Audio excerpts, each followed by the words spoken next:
لا حول ولا قوة إلا بالله العلي العظيم. أعوذ بالله من الشيطان الرجيم. بسم الله الرحمن الرحيم. الحمد لله رب العالمين. الصلاة والسلام على نبي الكريم وخير النبيين سيد المرسلين طه وياسين مولانا الثقلين جد الحسن والحسين أبي القاسم محمد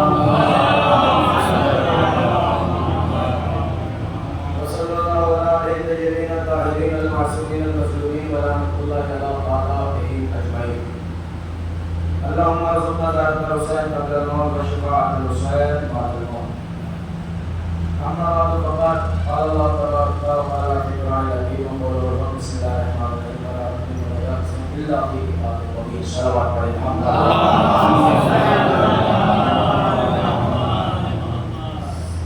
حضرت مظلوم کربلا محبان سرکار بخاری اور حضرت بخاری قرآن کریم کا یہ کھلا اعلان ہے، کھلا چیلنج ہے کہ دنیا کا ہر خوشبو تر قرآن میں موجود ہے.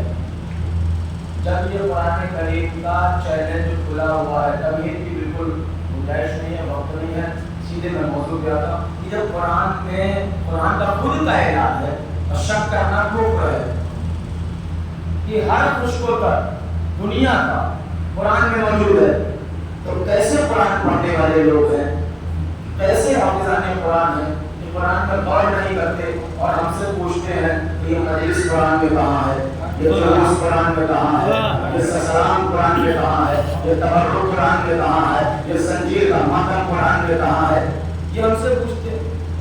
بھیا پوچھنے کی ضرورت نہیں پڑے گی کیونکہ قرآن لوگوں نے پڑھا ہے، سمجھا نہیں.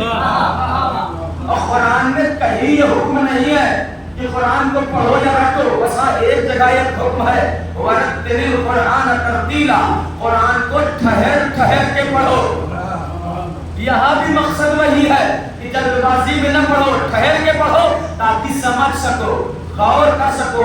ورنہ نہ جانے کتنے مقام پہ قرآن نے کہا افلا یتدبرون، تم قرآن میں غور کیوں نہیں کرتے، فکر کیوں نہیں کرتے؟ جب غور و فکر کرو گے تب سمجھ میں آئے گا کہ قرآن میں کیا کیا موجود ہے، کیا کیا قرآن میں موجود ہے. میں وہاں پہ کہوں گا اور گفتگو یہی سے جناب یوسف کا واقعہ.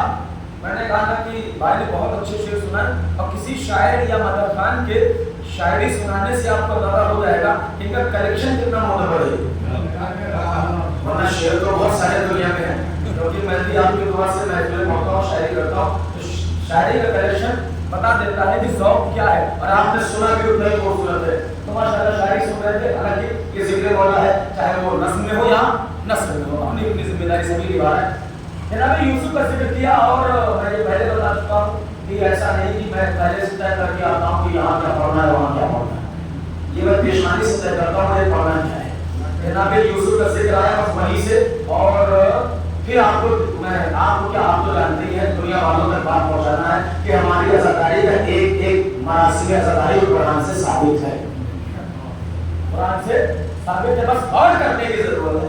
جناب یوسف اپنے بھائیوں کے ذریعے کنویں میں پھینکے گئے، 11 بیٹے یعقوب کے، یوسف کے سگے بھائی ہیں، ہے نا، پھینکے گئے کنویں میں، دشمنوں نے نہیں، اپنے بھائیوں نے، اور نبی جیسے یعقوب جیسے نبی کے بیٹوں نے یوسف کو کنویں کے حوالے کر دیا۔ پہلے تو قتل کرنا چاہا لیکن قتل نہیں کر پائے، پھر یہ سوچ کے کنویں میں پھینک دیا کہ ایسے ہی مر گئے۔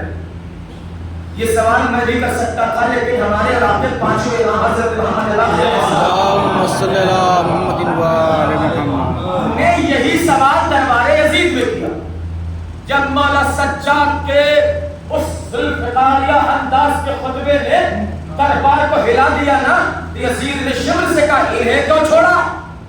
کہا بیمار تھے، میدان میں جنگ کرنے نہیں آئے تھے، قیدی بنا لیا۔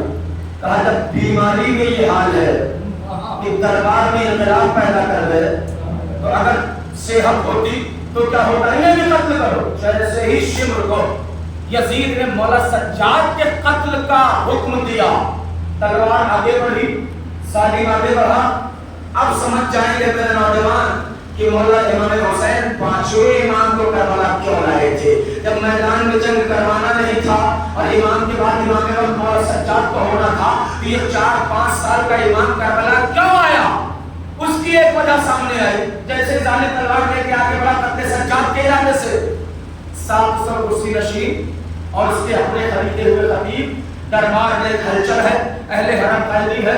اتنے مجمع میں 4 سے 5 سال کا بچہ بولا، جیسے زبان کھولی اللہ کی حمد کی اپنی پہچان بتائی۔ روایت کرتی ہے 700 کرسی نشین اپنی اپنی کرسیوں پہ کھڑے ہو گئے۔ یہ بولا کون بول رہا ہے؟ مجمع سامنے سے کائی کی طرح ہٹا، مولا سجاد، مولا امام باقر یزید سے خطاب کرتے، ادھر تلوار آگے بڑھی فتح سجاد کے لیے، ادھر مولا امام باقر بولے یزید مجھے 2 سوال کے جواب چاہیے، پوچھو۔ اب پہلے یہ بتاؤ یوسف کے بھائیوں نے یوسف کو پہلے مارنا چاہا، قتل نہیں کر پائے، پھر یہ سوچ کے کنویں میں پھینک دیا کہ اپنے آپ مر جائیں گے، کیوں نہیں مار پائے؟ یزید نے کہا پتہ نہیں۔ دوسرا سوال، تب فرعون اور فرعونیوں نے موسیٰ اور ہارون کو دربار میں پہلے مارنا چاہا، قتل نہیں کر پائے، کیوں نہیں کر پائے؟ تب پتہ نہیں۔ میں کہوں مولا آپ پوچھ کس سے رہے ہیں؟ یہ تو اسی خیمے کا ہے، یہ تو اسی خیمے کا ہے جس خیمے کا سردار یہ کہہ رہا ہے کہ جب تک میں صحیح چلتا رہوں، چلتے رہنا۔ صلوات پڑھے اللہم صلی اللہ محمد و آل محمد۔ یہ اسی ابو جہل اور جہالت کے خیمے کسی نہ پتا۔ مولا سجاد مولا باقر نے کہا میں بتاؤں کہ یوسف کے بھائیوں نے یوسف کو قتل کیوں نہیں کر پائے چاہ کے بھی، یا موسیٰ کو فرعون کو قتل کیوں نہیں کر پائے چاہ کے بھی؟ کہا کیسے کیوں؟ کہا اس لیے کہ یعقوب کے 11 بیٹے یوسف کے 11 بھائی غلط تھے، غیر حلالی نہیں تھے۔ میں جملہ کہہ رہا ہوں کہ کیونکہ ایک نبی ہے، یوسف معصوم ہے۔ امام باقر نے کہا وہ 11 بیٹے یعقوب کے یوسف کے بھائی جو یوسف کو قتل نہیں کر پائے چاہ کے بھی، وہ غلط ضرور تھے، گمراہ ضرور تھے، لیکن غیر حلالی نہیں تھے۔ فرعون اور فرعونی موسیٰ اور ہارون جو کہ معصوم تھے ان کو نہیں مار پائے، کیوں؟ کہ اس لیے کہ وہ غلط اور گمراہ تھے، غیر حلالی نہیں تھے۔ کا مطلب یہ ہے کہ جو بھی جب بھی کسی معصوم کو قتل کرے سمجھ لینا وہ کچھ بھی ہو، حلالی نہیں ہو سکتا۔ جیسے یزید نے یہ سنا جو کہ ابھی مولا سجاد بتا کے گئے ہیں کہ میں مکہ مدینہ کا بیٹا ہوں، میں رسول کا بیٹا ہوں، میں علی کا بیٹا ہوں، ثابت ہو گیا یہ معصوم ہے، تو اس نے پڑھتے ہوئے جلاد کو اشارہ کیا کہ رک جاؤ، ورنہ اگر یہ قتل دربار پہ ہو گیا کہ قتل معصوم کا الزام میرے دامن پہ آئے گا، اور وہ پھر وہ فتویٰ جو ابھی امام نے دیا ہے، امام بچ گئے۔ 5ویں امام نے اپنی مصلحت سے خطبے سے، چھوٹے سے خطبے سے امام کی حفاظت کی، تو جناب یوسف کو مار نہیں پائے، کوئی دیکھ کے سوچ کے بڑھ جائیں گے، لیکن بھی بچے جناب یوسف کو قبیلے والوں نے نکالا اور پھر بازار مصر میں لے جا کے اس زمانے میں بچوں کے بیچنے کا رواج تھا، قیمت لگائی تو اس زمانے میں بچے تول کے بیچے جاتے تھے، خوبصورت تو تھے ہی یوسف، تول کے بیچے جاتے تھے۔ تو جب جناب یوسف کی خریداری کے لیے بازار مصر سجا تو یوسف کے خریداروں کی بڑی طویل فہرست جس میں بادشاہ مصر بھی شامل ہے۔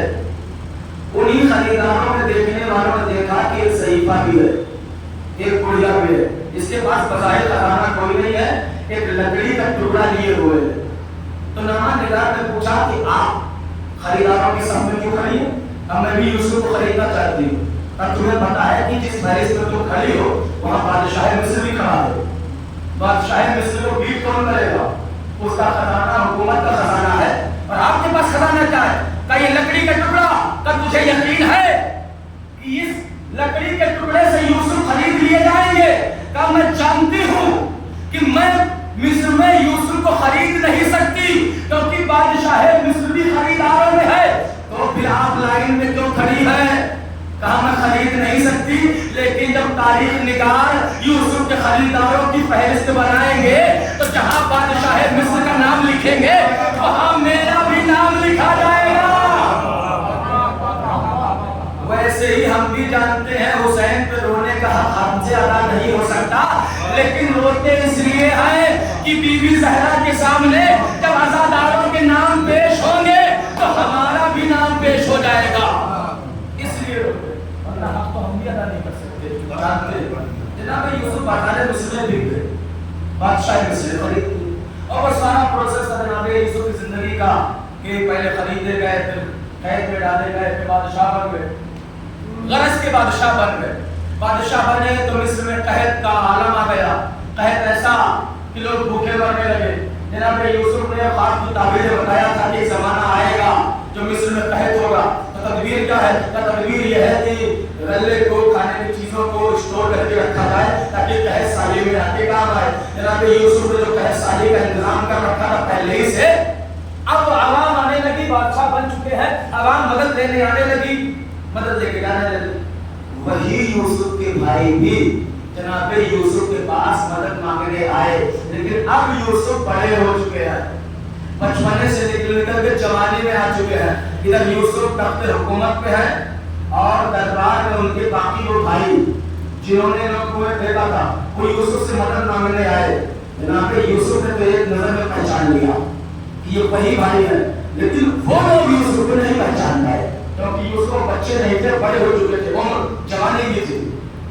لیکن جناب یوسف نے تخت حکومت پانے سے پہلے مصور تصویر نگاروں سے اپنے تخت کے جسٹ پیچھے دیوار پہ تصویر بنوائی تھی۔ تصویر میں کیا تھا؟ کنواں، کنویں میں رسی اور کچھ لوگ اور اس بچے کو باندھ کر پھینکنے کی تصویر۔ اس زمانے میں کیمرے نہیں تھے بلکہ ہاتھ کی تصویر بنائی جاتی تھی، آج کی 3D سمجھ لیجیے آپ، ایسی تصویر۔ جیسے ہی ان آنے والے لوگ بھائی یوسف کے بھائیوں کی نظر یوسف پہ پڑی، یوسف کو نہیں پہچان پائے لیکن اس تصویر پہ پڑی تو یہ مدد لیے بغیر واپس ہونے لگے۔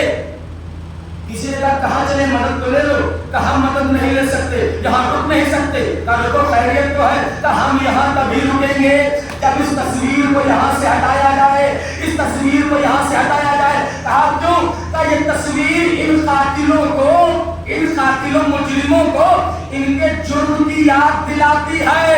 اب اگر کوئی مولا کی شبیہ علم، شبیہ تعزیہ، شبیہ حضور سے گھبرائے تو سمجھ لینا قاتلوں کو تصویریں اچھی نہیں لگتی۔ واہ واہ واہ، سلام پڑھے، اللہم صلی اللہ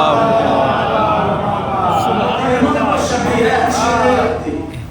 کہا نا اب جناب یوسف نے پہچانوایا اپنے آپ کو، معافی اپنی جگہ تھی لیکن مدد کی گئی۔ جناب میں نے کہا نا ہر چیز قرآن میں، لوگ کہتے ہیں کالا کپڑا قرآن میں کہاں ہے، مجلس قرآن میں کہاں ہے، تبرک قرآن میں کہاں ہے، ماتم قرآن میں کہاں ہے، زیارت قرآن میں کہاں ہے، علم قرآن میں کہاں ہے، تو غور تو کرو قرآن میں۔ چلو آپ کہتے ہیں زنجیر قرآن میں کہا ہے، جملہ بہت حالانکہ یہ جملہ ذاکر اہل بیت کا ہے اور پوری دنیا میں یہ مشہور ہو۔ آپ کہتے ہیں زنجیر کا ماتم قرآن سے ثابت کرو. ہم کہتے ہیں آج کا بندہ ہمارا ہندوستان میں بہت سارے مذاہب رہتے ہیں, وہ مذہب جو قرآن پہ ایمان نہیں رکھتے اور کہیں نہ کہیں کہتے ہیں قرآن ایسی ہی کتاب ہے, تو ان کو کیسے سمجھاؤ؟ وہ کہے بندہ اگر سورہ یوسف کھول کے احسن القصص کو کھول کے کہے کہ آپ کے قرآن میں لکھا ہے کہ جناب یوسف کو خواتین مصر کے سامنے سے گزارا گیا تو ان کی انگلیاں کٹ گئی اور انہیں پتہ نہیں چلا, انگلیاں کٹ گئی انہیں پتہ نہیں چلا, تو لوگ کہیں کہ آپ کے قرآن میں لکھا, یہ کیسے ثابت کرو گے؟ ایسا ہو بھی سکتا ہے کہ انگلی کٹ جائے اور پتہ نہ چلے, انگلی کٹ جائے اور پتہ نہ چلے, اسے آج آپ ثابت کیسے کرو گے؟ قرآن کی آیت ہے, قرآن کی آیت. کوئی کہے کہ آپ کے قرآن کی آیت ہمارے سمجھ میں نہیں آ رہی, کہ کوئی بندہ سامنے سے جائے اور انگلی کٹ جائے پتہ نہ چلے, کیسے ثابت کرو گے؟ کہ جلوس ماتم میں آ کے دیکھ لینا, انہوں نے یوسف کی محبت میں چھری چلائی, انگلی کٹی پتہ نہیں چلا, ہم نے مولا کی عقیدت میں چھری چلائی, زخم لگا پتہ نہیں چلا. سبحان اللہ, صلوات پڑھ دے اللہم صلی اللہ محمد و آل محمد. تو یہ قرآن ثابت ہے. اب وہ لسٹ, وہ فہرست اور طویل ہے کہ قرآن میں کہا, کالا کپڑا قرآن میں کہا. اچھا یہ بتائیے اسلام میں کسی چیز کی اہمیت کب ہے؟ جیسے کوئی ہاسٹل ہو یا کوئی آفس ہو, جیسے آپ کا ہندوستان ہے, ہمارا ہندوستان ملک ہے, یہاں پر جو گرہ منترالیہ سے رائج ہوگا, جو قانون کے آفس سے رائج, حکومت رائج, وہی تو مانا جائے گا نا. ہلو وہی تو یہ مرکز ہوا نا حکومت کا. تو اسلام کا مرکز کیا ہے؟ اسلام کا مرکز ہے قرآن, اسلام کا مرکز ہے کعبہ, اسلام کا مرکز ہے رسول اکرم, اسلام کا مرکز ہے ائمہ معصومین. یہ مرکز ہے. جو چیزیں یہاں پہ صادر ہوں گی وہ شرعی حیثیت رکھتی ہے, اس میں کوئی اعتراض نہیں ہے. اور ہم نے عزاداری کی, عزاداری کا کوئی کام ہمارا مرکز سے ہٹ کے نہیں ہے, مرکز سے ہٹ کے نہیں ہے. تو کالا کپڑا کہاں سے لائے؟ تو مرکز سے لائے. زیارت کہاں سے لائے؟ تو مرکز سے لائے. جلوس کہاں سے لائے؟ تو مرکز سے لائے. مجلس کہاں سے لائے؟ تو مرکز سے. کا مطلب کہ ہمارے کالے کپڑے پر بعد میں اعتراض کرنا. اگر کالے کپڑے سے اتنی ہی پریشانی ہے تو پہلے مرکزی گھر خانے کعبہ سے اتر آؤ, کیونکہ مرکز ہے کعبہ, اللہ کا گھر ہے کعبہ. کالا کپڑا وہاں بھی ہے, کالا کپڑا یہاں بھی ہے. وہ اللہ کے گھر کی زینت کے لیے ہے, یہ عزاداروں کی زینت کے لیے ہماری پہچان ہے. کالا کپڑا تو ہم مرکز سے لائے. اگر آپ کو کالے کپڑے سے پریشانی, یہاں تک کا فتویٰ تھا, اب تو فتوے کی کوئی حیثیت رہی نہیں. اچھا 2-3 سال سے میں دیکھ رہا ہوں کہ سوشل میڈیا پہ فتوے نہیں آتے. پہلے محرم چاند نکلتے, اب نہیں آتے, کیونکہ جان گئے کہ ذکر حسین سے یہ دکان چلنے والی اب نہیں. اب وہ طرح طرح کے لوگ تعبیر کرتے, فتوے نہیں آتے. اس میں فتویٰ آیا تھا کہ کالی کالی کملی اوڑھنے والے نبی نے کہا ہے کالے کرتے والے جہنم جائیں. یہ فتویٰ تھا. کالی کالی کملی اوڑھنے والے رسول نے کہا ہے کہ کالے کپڑے والے جہنم میں جائیں گے. میں نے کہا بہت اچھی بات ہے, جہاں کالی کملی والا جائے گا وہی کالے کرتے والے جائیں گے. یہ ہمارا فخر ہے, ہمارا نصیب ہے. ٹھیک ہے, تو مرکز سے لے کے آئے کالا کپڑا, وہاں بھی کالا کپڑا ہے جہاں. ٹھیک, یہ مجلس آپ کہاں سے لائے؟ میں نے کہا مجلس حج کرنے گئے. ہاں گئے ہیں, نہیں دیکھا. حکم ہے حج کا کہ حاجی میدان عرفات میں بیٹھ کر دن گزاریں گے. حاجی میدان عرفات میں بیٹھ کر, تو کیا بیٹھ کے وہاں پر واٹس ایپ چلائیں گے, فیس بک چلائیں گے؟ نہیں, ذکر خیر کریں گے, ذکر خدا کریں گے. جا کے ڈکشنری میں دیکھنا, اپنے اپنے مرضی کے عالم سے پوچھنا کہ مجلس کے لفظی معنی ہیں کیا. جلسہ کہتے ہیں بیٹھک کو, مجلس کہتے ہیں بیٹھنے کی جگہ کو, جہاں چند لوگ بیٹھ کر کوئی اچھا ذکر کرے اسے کہتے ہیں مجلس. میدان عرفات میں حاجیوں نے بڑے سے میدان میں بغیر تفریق قوم و ملت کے ذکر خدا کیا. وہ مجلس ذکر خدا تھی. خدا کے گھر میں یہ مجلس ذکر حسین ہے, حسین کے گھر میں. سبحان اللہ, ہے کہ نہیں ہے؟ وہ اللہ کے گھر میں تھی مجلس ذکر خدا, اور وہاں بھی کوئی مذہب کی قید نہیں ہے, یہاں بھی کوئی مذہب کی قید نہیں ہے. اچھا جب مجلس کر چکے تو دن گزارنے کے بعد اب حکم ہوا, ابھی مجلس ہو مثلا یہاں تو جلوس نہیں ہے, کہیں مجلس ہوتی تو مجلس مولانا پڑھ تو اس بعد تابوت نکلتا ہے، علم نکلتا ہے، جلوس کہ وہ جو جلوس میں یا حسین کے صدائیں لبیک یا حسین کے صدائیں. عرفات کے میدان میں جب حاجی ذکر خدا بیٹھ کے کر چکے تو اب حکم ہے اب سارے لوگ یہاں سے ساتھ چلو. تو ظاہر سی بات جہاں کچھ لوگ بیٹھ کے ذکر کریں مجلس جہاں سے لوگ گروہ ایک شکل میں چلے اسے کہتے ہیں جلوس، اسے کہتے ہیں جلوس. وہاں اللہ کے ذکر کی مجلس تھی تو اللہ کے نام کا نعرہ جلوس میں لگا، لبیک اللہم لبیک لبیک اللہم لبیک. وہ اللہ کے گھر کا جلوس تھا حاجیوں کا، یہ حسین کے گھر کا جلوس ہے عزاداروں کا. وہاں لبیک اللہم لبیک، یہاں لبیک یا حسین لبیک یا حسین کے نعرے ہیں. ہماری طرف تو کچھ نہیں ہے، کالا کپڑا بھی مرکز سے ہے، جلوس بھی مرکز سے ہے، مجلس بھی مرکز سے. مجلس ہو گئے مرکز سے ثابت ہے، جلوس بھی ثابت ہے. اب آئیے مجلس ہو گئے جلوس، اس کے بعد کیا ہوگا؟ تبرک بٹے گا، تبرک بٹے گا. تبرک کی مخالفت کیوں کی لوگوں نے؟ فائدہ ہی تو تھا، دنیا کو فائدہ تھا، ہر طرح کے قوم کے لوگ امیر غریب سبھی فائدہ اٹھا رہے تھے. کہتے ہیں نہیں تبرک کھانا حرام ہے، تبرک لینا حرام ہے. یہ فتویٰ ہے، ارے فتویٰ دینے والا ہی بڑا چالاک، اس نے تبرک کھانے پہ حرام کا فتویٰ لگایا، یہ نہیں کہا تبرک بیچنا حرام. اس نے کہا تبرک لینا اور کھانا حرام ہے، یہ نہیں کہا تبرک بیچنا حرام ہے، کیونکہ جانتا ہے حالانکہ یہ تو کلیہ ہے شریعت کا، جو چیز کا کھانا پینا حرام ہے اس کا بیچنا بھی حرام ہے. شراب اگر پینا حرام ہے تو شراب کا بیچنا بھی، گانا سننا بھی حرام ہے تو گانا سنانے کے کاروبار کرنا بھی حرام ہے. جو چیز حرام ہے اس کا بیچنا بھی، اس کا بزنس بھی حرام ہے. شریعت کلیہ ہے. تو تبرک اگر کھانا حرام ہے تو بیچنا حرام کیوں نہیں؟ یہ نہیں کہا لیکن مفتی نے کہ بیچنا حرام. جانتے ہیں کہ جس دن ہم نے تبرک کو بیچنا حرام کہہ دیا نسلیں بھوکی مر جائیں گی، نسلیں بھوکی مر جائیں گی، ہے نا. یہ تو مولا کی عزاداری کا کرم ہے. اگر یہ عزادار 29 ذی الحجہ کو مائیں بہنیں چوڑیاں توڑتی ہیں 9 ربیع الاول کو پہنائے نا، یہ قوم تو ایسے بھی غریب ہو جائے گی، یہ قوم تو ایسے بھی دقت میں. ہم نے ہر ملک کا بڑا پروجیکٹ سنبھال رکھا ہے فائنینشلی اعتبار سے، عزاداری میں کیا کیا خرچ ہوتا ہے. خیر آئیے اب آئیے تبرک. یہاں تبرک سے بڑی پریشانی دنیا کو. اور حج پہ جاتے ہیں زمزم ضرور لیتے جائیں گے، کھجور ضرور لیتے جائیں گے. میں نے کہا بھائی حج کرنے آئے ہو تو زمزم لینے آئے ہو. ہمارے ہندوستان سے زیادہ اچھا پانی نہیں رہا ہے، سعودی میں تو اپنا پانی بھی نہیں ہے زمزم کے علاوہ.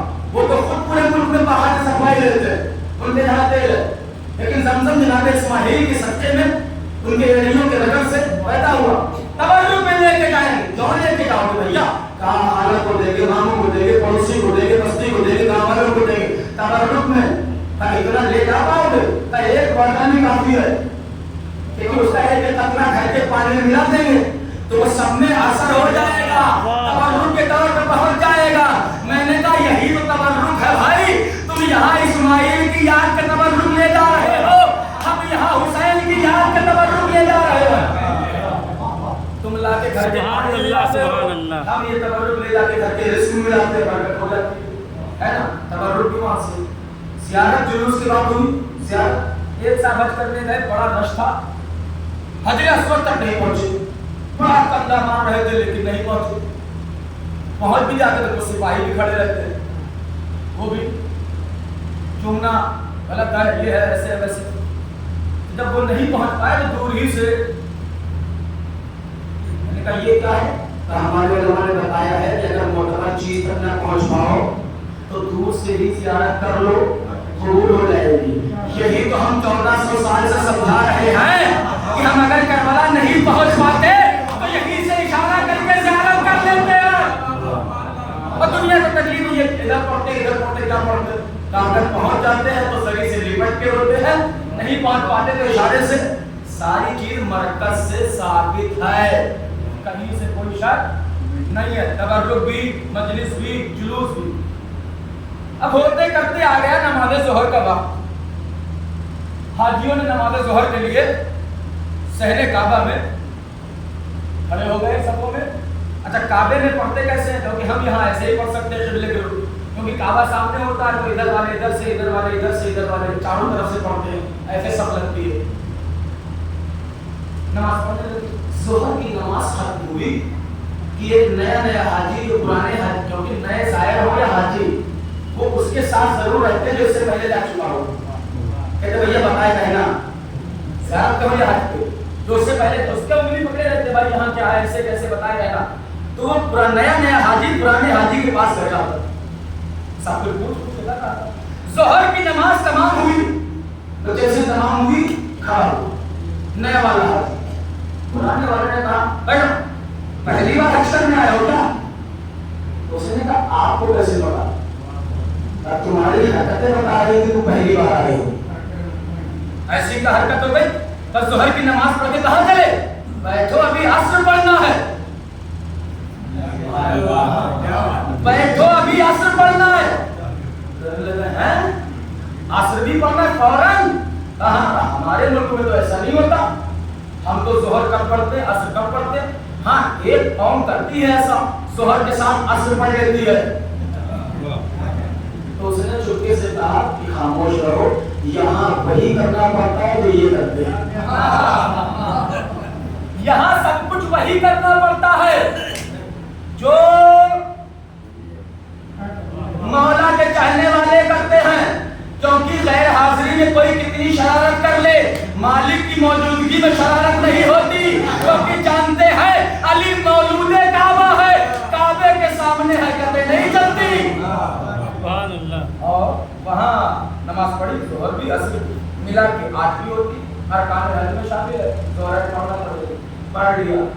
اب جب حج کے دوران دیکھا تو کعبے کا جو ہے نا لباس کالا جو ہے، عام دنوں میں وہ پیک رہتا ہے پورا، حج کے زمانے میں وہ تھوڑا تھوڑا اونچا کر دیا جاتا ہے کہ حاجی وہاں تک پہنچ نہ پائے، کیوں نہ پہنچ پائے بھائی، تبرک کے طور پر چوم لیتے ہیں لباس سے خلاف کعبہ کو کیا حرج ہو جائے گی، کہنا سونے جو خلاف کعبہ جو ڈیزائن بنی ہوتی نا وہ سونے کی تاروں کی ہوتی ہے، سونے کے تاروں کی، وہ پھر تم کو حاجیوں کے اعتبار نہیں، اللہ کے مہمان ہیں، ان کی پہنچ سے دور کر دیا، تو پہنچ سے دور کرنے والا بھی شاید جانتا ہو کہ جب رسول کی بیٹی کا حق لا سکتا ہے یہ خلاف کعبہ کیا ہے، تو وہ پہنچ سے دور کر دیتے، ایک وجہ تو یہ تاکہ وہ سونے کی تارے یا کپڑا غائب نہ ہو، دوسری وجہ یہ ہے کہ کچھ حاجیوں کو دکھانا ہوتا ہے، رکن یمانی پر دیوار کعبہ کی ایک سائڈ رکن یمانی پر ایک نشان ہے، اگر غلاف کعبہ کور رہے گا تو وہ نشان نظر میں نہیں آئے گا، شاید میزبان کعبہ بھی جانتے ہیں کہ حاجیوں کو کچھ دکھایا جائے، کیونکہ پوچھنے والا کسی کے بہت خوبصورت گھر پہ جاتا ہے، گھر کی خوبصورتی بعد میں دیکھتا ختم ہو رہی ہے، پریشان نہ ہو انشاءاللہ بہت جلد۔ دیکھیے کہ اگر کوئی بندہ بہت خوبصورت گھر بنا لے اور اس کے گھر کے فرنٹ سائڈ پہ ہی کوئی عیب ہو جائے، کریک ہو جائے یا پلاسٹر میں کوئی کمی ہو، تو انسان کی فطرت بڑی عجیب ہے، اتنے بڑے اچھے گھر میں اس کو کمی بڑی جلدی نظر آتی ہے، یہ ایسے کرا لیا ہوگا، گھر میں کوئی بیمار ہو گاؤں بستی شہر میں تو فری کے ڈاکٹر لے لیجیے، مکان بن رہا ہو فری کے انجینئر لے لیجیے، کلاس کر رہے ہو چاہے وہ بی ایم میں نہ جانتے لیکن ایڈوائز دیتے ضرور ہے، تو عیب اگر نظر آتا ہے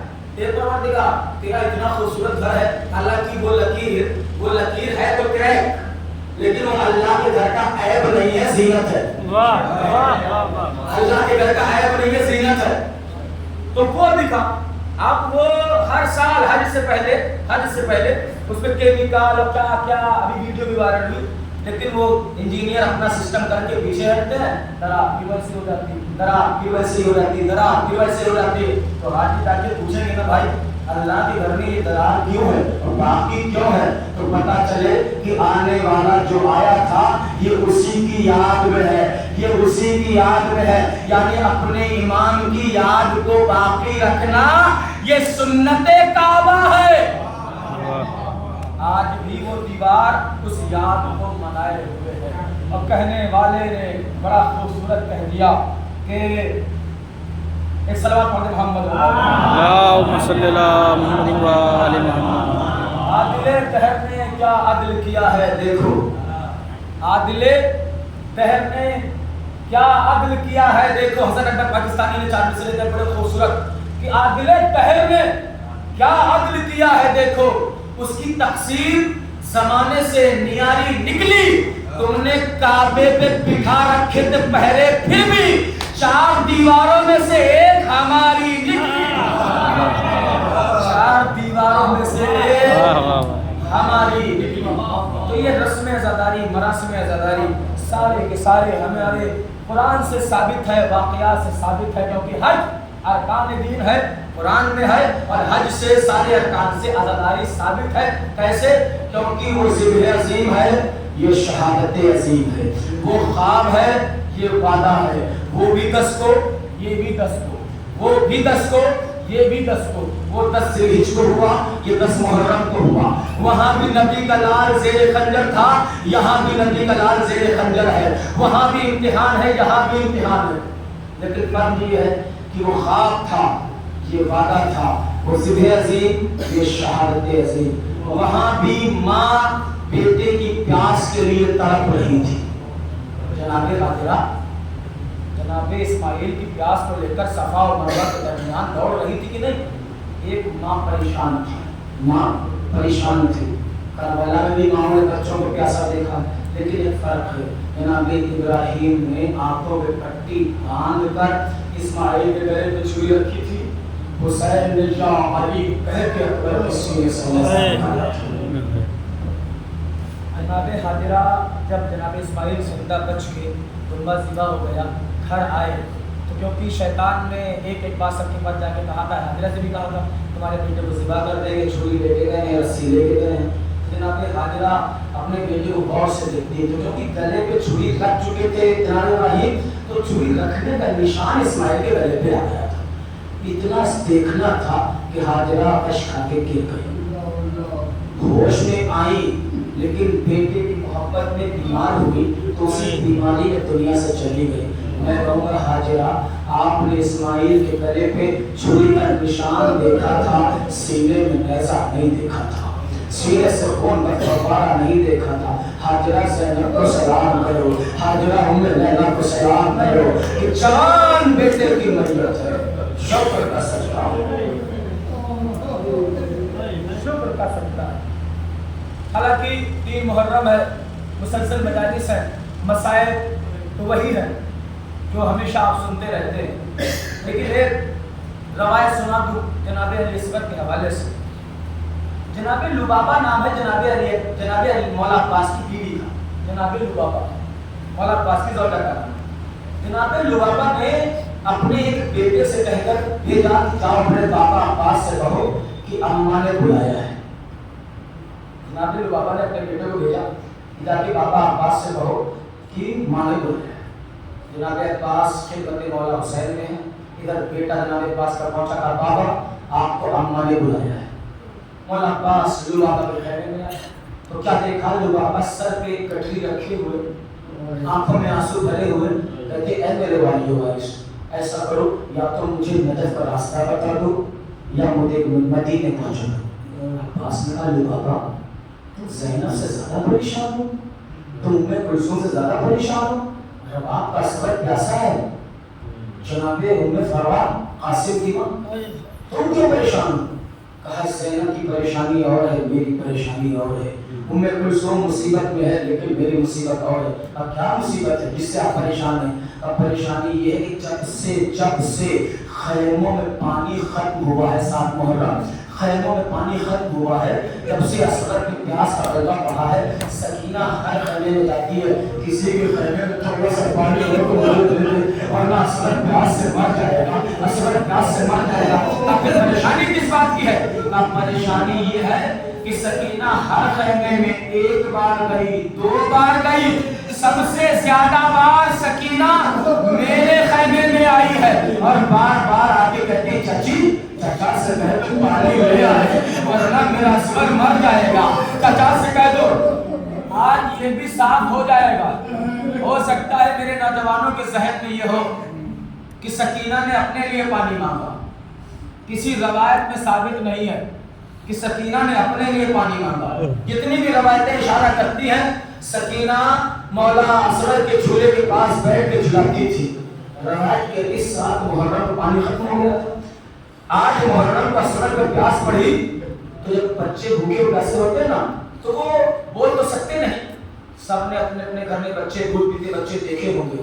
مولا اصغر کے سکے میں ماں کی گودیاں آباد رہے. آپ نے دیکھا ہوگا بچہ ہے بھوکا ہوتا ہے تو بول تو سکتا نہیں تو وہ ہاتھ پیر مارتا ہے. تو ماں سمجھ جاتی ہے ماں سمجھ جاتا ہے بھائی سمجھ جاتا ہے. تو 8 محرم کو اصغر ہاتھ پیر چلا رہے تھے. 9 محرم کو اب اصغر میں اتنی طاقت نہیں کہ ہاتھ پیر چلا رہے. تو اتنا کہ کبھی دائیں کروٹ لیتے کبھی بائیں کروٹ لیتے. 10 محرم کو روایت کہتی ہے کہ اصغر میں دائیں بائیں کروٹ لینے کی طاقت نہیں بچی. بس اتنا جیسے منہ کھولتے ہیں بند کرتے ہیں کھولتے ہیں بند کرتے ہیں. سکینہ یہ سارے منظر دیکھ رہی تھی. 7 محرم سے ہر خیمے میں جا کے کہتی کسی بھی خیمے میں تھوڑا سا پانی ہو تو مجھے دے دو ورنہ اصغر مر جائے گا. جناب لبابہ کہتی ہے سکینہ ہر بار میرے خیمے میں آتی ہے چچی چچا سے دے دو پانی لے آئے میرا اصغر بہت پیاسا ہے میرا اصغر بہت پیاسا ہے. ادھر مولا عباس یہ بات سنی مولا حسین کے پاس آئے. مولا بچوں کی پیاس دیکھی نہیں جاتی اصغر کی پیاس برداشت نہیں. سکینہ پریشان ہے. تو سکیر کو اگر چل کی اجازت نہیں دیتے تو پانی لانے کی سکیر کر دو پانی لانے کی اجازت دے دو.